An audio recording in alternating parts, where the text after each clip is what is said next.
আসসালামু আলাইকুম সুপ্রিয় দর্শক, সবাই কেমন আছেন? আশা করি সবাই ভালো আছেন। আল্লাহর অশেষ রহমতে আমি অনেক ভালো আছি। প্রিয় দর্শক শ্রোতা, এই যে আমার এই গরুটা দেখেন, এই গরুটা খুবই সুন্দর একটা গরু। এটা হলো দেশি গরু। এটা দেশির লগে মনে করেন এটা হলো করস একটা গরু, দেশির লগে শাহিওয়ালের করস। কথা হচ্ছেন বন্ধুরা, আপনারা এই গরুগুলা খুবই সুন্দর। এই দেখেন এই গরুটার আপনি এই যে বডি ফিক্সার দেখেন, বডিটা কত সুন্দর। এইগুলো এই গরুর গলা, কম্বল, মাথা, হাত পাগুলো কত সুন্দর। আপনারা এই গরু এই যে দেখেন কত পরিষ্কার, কিন্তু এই গরু কিন্তু অনেক পরিষ্কার একটা গরু।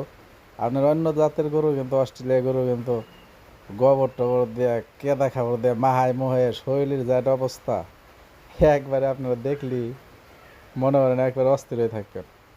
আর এই দেখেন গরু সবসময় লালন পালন যারাই করেন, গরুর জায়গাটা পরিষ্কার রাখবেন। এই দেখেন এই গরুটার জায়গাটা কিন্তু অনেক পরিষ্কার।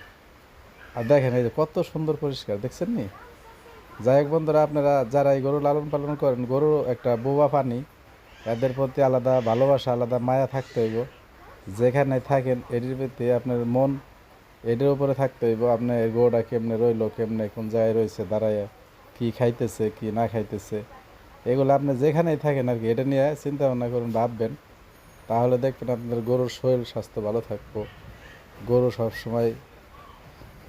সবসময় লেগে গরু গোসল করে রাখবেন, গরুর জায়গাটা পরিষ্কার রাখবেন। কিন্তু এই এইগুলো করলে আপনার গরুটার সবসময় লেগে শরীরটা ভালো থাকবো। অসুখ বিসুখ কিন্তু আপনার গরু সহি দেখবো না। বন্ধুরা, কাজ করলে কিন্তু কাম কিন্তু মানে আপনার কামের ফল কিন্তু আপনি পাবেনই। এই গরুটাই দেখেন, এই গরুটা যদি এনে যদি আপনার গরুটা সারাদিন বেড়ে এই যে গোবর টবর থাকে এগুলোর পায়ের নিচ দেয়, তাইলে এই জায়গাটার অবস্থা কি থাকবো? নোংরা থাকবো। এই জায়গাটার অবস্থা খুবই খারাপ থাকবো, বেহাল থাকবো।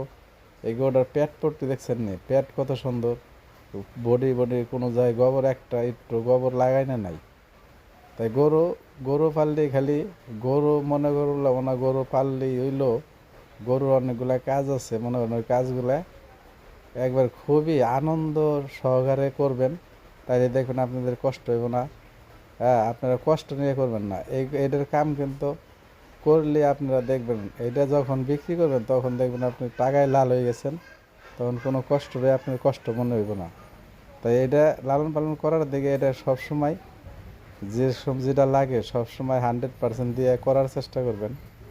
দেখছেন এই যে সকালবেলা গরু বাইন্দে থুয়ে দিলেন, একবার করে ঘাস দিয়ে রাখলেন, সারাদিন এটার বগলাইলেন না এটা কি খাইলো কি না খাইলো, এটা কেমনে ঘুমাইলো, কেমনে দাঁড়াই রইলো, এটার পানি নিচে কি গোবর খাবার আছে কি না, এগুলো যদি না দেখেন তাহলে তো এটা দেখেন মনে করেন এটা তো একটা আপনার রোগের ভিতরে পড়ে যাব।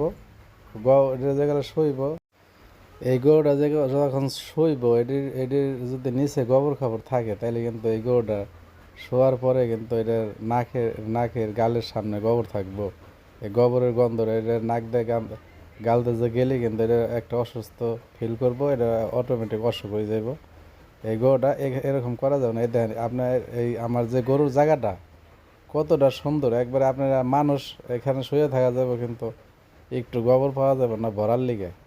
তো যাই হোক বন্ধুরা, আপনারা যারা এই গরু লালন পালন করেন, আমার এই ভিডিও বানানোর একটা উদ্দেশ্য, গরু লালন পালন করবেন একেবারে খুবই সুন্দরভাবে, মানে এটার লইয়া মানে অবহেলা করা যাবে না। অবহেলা করলে দেখবেন আপনারা এটাই ভালো কিছু করতে পারতেছেন না। এটারে মন প্রাণ দিয়ে এটার প্রতি শ্রম দেবেন, দেখবেন আল্লাহ আপনাদের দিতেছে অনেক, দেব অনেক। আল্লাহর কাছে কোনো কিছু অভাব নাই। তাই আপনারা ভালো করে এগুলো লালন পালন করবেন। তাই সবাই শরীরের প্রতি খেয়াল রাখবেন, ভালো থাকবেন। আসসালামু আলাইকুম।